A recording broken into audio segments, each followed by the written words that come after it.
Hi guys, back to the my channel. তো guys, আজকে একটা জিনিস আপনাদেরকে আমি শেয়ার করতে চাই। এটা হচ্ছে যে রান্না বান্নার কাজ ছেলেদের ক্ষেত্রে কমসে কম খুবই কঠিন হয়ে যায়।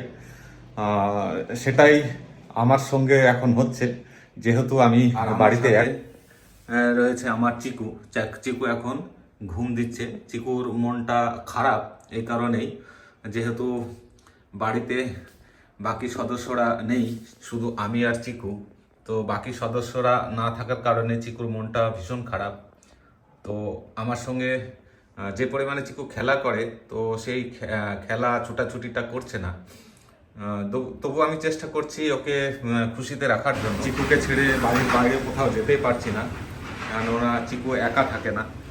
চিকু একা থাকলেই চিল্লাতে শুরু করে দেয়, এই একটা সমস্যা। তো সময় মতো আমি কিচেনে ঢুকে পড়েছি। যেহেতু আমি রান্না করব, সেহেতু আমার কাছে হয়তো সময় প্রচুর লাগবে, কেননা কিছুই জানি না।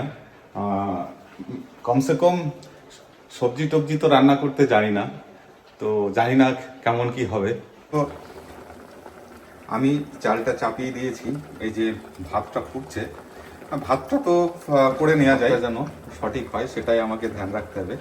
এদিকে এই একটা আমি লাইফে নতুন রান্না করব, এটা হচ্ছে পাত্তাগোবি। পাত্তাগোবিটাকে আমি কেটে একটু গরম জলে ফুটাচ্ছি। যেহেতু পাত্তাগোবিতে প্রচুর কেমিক্যাল পড়ে, তো এই গরম জলটা আমি ছেঁকে নেবো। আমি দেখেছি এইভাবে রান্না করতে, যার জন্য আমি দেখা দেখেই আমি করছি। এরপরে কী হবে জায়গায় করবো, দেখা যাক। যেমনই হয়ে যাবে আপনাদেরকে আমি দেখাবো কেমন পাতাকপি হয়েছে। আর এদিকে দেখতে পাচ্ছেন মাছটা আমাকে ভাজতে হবে। মাছ ভেজে আমি চিকুর জন্য মাছ ভাজা রাখতে হবে, রেখে আমার জন্য একটু একটু ঝাল ঝাল ঝোল করে নেব। এটাও আমার ডাউটফুল লাগছে। আপনারা আমাকে সাপোর্ট করবেন। যেহেতু রান্নায় লেগে পড়েছি, সেহেতু ভগবানের আশীর্বাদে হয়েই যাবে। কেমন হবে সেটা বলতে পার, খাবো তো আমি, যেমনই টেস্ট হোক সেটা আমি জানবো, অন্য কেউ জানবে না। তবু আপনাদের আমি ভিডিও করে দেখিয়ে দেবো আমি খাবারটা কেমন রান্না করেছি। তো আপনারা দেখতে থাকুন।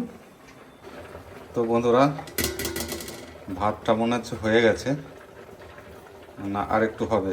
এইভাবেই তো দেখে না, চাল টিপে ভাতটা এখনো ভিতরে চাল চাল আছে কি নাই। তো আমি সেইভাবেই দেখছি, আর একটু সময় লাগবে, তাহলে ভাতটা হয়ে যাবে। আমি এখন কিচেন থেকে সরবো না, আমি সরে গেলেই হয়তো ভাতটা আবার কাদা হয়ে না হয়ে যায়।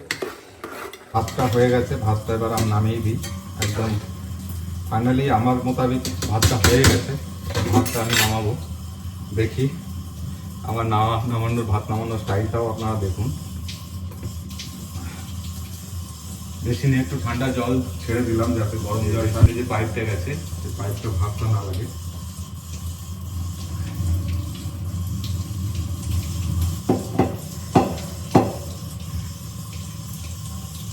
ফাইনালি ভাতটা নামিয়ে আমি একটা কাজ করে দিলাম, যাতে ফ্যানটা ঝরে যায়। ফ্যানটা ঝরে গেলেই আমি তুলে নেব। তো পাত্তাকপিটাও গরম জলে ভেপে গেছে। এবার আমি পাত্তাকপিটা জলটা আমি ফেলে দেবো, যেহেতু কোনো রকম কেমিক্যালের যে ছোঁয়াটা থাকে সেটা বেরিয়ে যাবে। তাহলে আমি ভাববো যে আমি কমসে কম অরিজিনাল কিছু খাচ্ছি। আমি জালি এটা আছে, এটাই ঢাললে ভালো ছেঁকা হয়ে যাবে একদম। আমি ঢেলে দিই।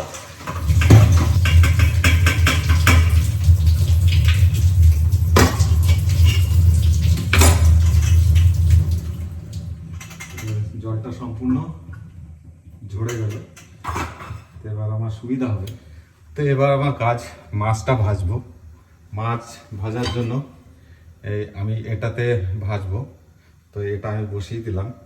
তো মাছ ভাজাটা আমার কাছে প্রচণ্ড টাফ, যেহেতু মাছ ভাজতে গেলে ভেঙে যায় বা কড়াই লেগে যায়, সেটা যাতে না হয়। তো আই হোপ যে আমি হয়তো পারবো ঠিকঠাক। তো দেখি কতদূর মাছ ভাজাটা কমপ্লিট হয়ে, ভাজাটা হয়ে গেলে আপনাদের দেখাবো কেমন মাছ ভাজাটা হয়েছে। আপনারা দেখে বলবেন যে কেমন পেরেছি আমি মাছ ভাজতে। যাক, মাছটা আমি ঠিকঠাক ভাজতে পেরেছি। এই যে দেখুন, তো আপনাদের দেখে কি মনে হয়, ঠিকঠাক ভেজেছি তো মাছটা ভাজাটা কেমন হয়েছে কমেন্ট বক্সে কমেন্ট করে অবশ্যই জানাবেন। যেটা ভয় ছিল সেটা আর করতে হয়নি, তো ভালোভাবে মাছটা ভাজা হয়ে গেল। সব কিছু সব কিছু চোখের দেখায় প্র্যাকটিক্যাল হয়ে যাচ্ছে। তো এবারে হচ্ছে বাড়ি পাত্তাকপির ব্যাপারে কিন্তু আমি একদম জিরো, একদম আনজান। আমি জানিই না কিছু, তবু আমি আন্দাজে রান্নাটা করার চেষ্টা করছি। কেমন হবে জানি না, তো ভালো হয়ে গেলে বুঝবো যে আমার হাতের কেরামতি বা ভগবানের আশীর্বাদ। তো অনেকটা সময় লেগে গেল পাত্তাকপিটা রেডি করতে। তো ফাইনালি রেডি হয়ে গেছে, আমি বর্তমানে তুলে নিয়েছি কড়াই থেকে, দেখতে পাচ্ছেন। তো আমি যে মাছের মাথাগুলো ভেজেছিলাম সেই মাছের মাথাগুলো আমি এই পাত্তাকপির ভিতরে দিয়ে দিয়েছি। হয়তো একটা আলাদা টেস্ট হয়ে যাবে, সেটা খাওয়ার পরেই। শুধু মাছের ঝোলটা একটু রেডি হচ্ছে, ওটা হয়ে গেলে আমার কমপ্লিট হয়ে গেল। তো আমার এখন এক সপ্তাহ এইভাবেই নিজের রান্না নিজেকেই করতে হবে। তো আজকে তো ফুল ফেসে লেগে পড়েছিলাম, কালকে দেখা যাবে কি করা যায়। ফাইনালি আমার লাস্ট আইটেম মাছের ঝোল রেডি হয়ে গেছে। এই যে এইভাবে আমি কোনোদিন এতগুলো আইটেম নিয়ে কিচেনে আমি ঢুকিনি বা সাহসও হয়নি। তো আজকে জানি না কেন এই সাহসটা জুগিয়ে ফেললাম।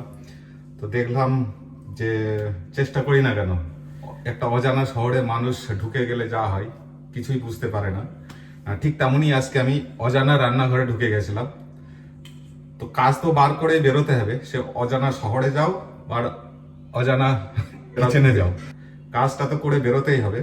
সেটাই আমার ছিল এম, যে আজকে কিছু না কিছু করবোই, অজান্তিতে হোক না কেন। তো ফাইনালি কমপ্লিট হয়েছে। তো কিচেনটা একদম যাচ্ছে তাই অবস্থায় আছে। তো আমি একটা টেবিলে রেখে কিচেনটা আমি যেমন ছিল তেমন করে দেব। আর আজকে আমি আমার বানানোর জিনিসের উপরেই আমি রিভিউ দেবো, এটাও একটা আশ্চর্য। কেন আমার কাছে যদি আপনারা থাকতেন তো তো খেয়ে রিভিউটা দিতে পারতেন, তো আমি বুঝতে পারতাম যে অন্য কেউ রিভিউ দিচ্ছে যখন ভালো, এবার আমার রিভিউ আমি ভালো দিলে হয়তো সেটা একটা আশ্চর্যময় ব্যাপার হবে।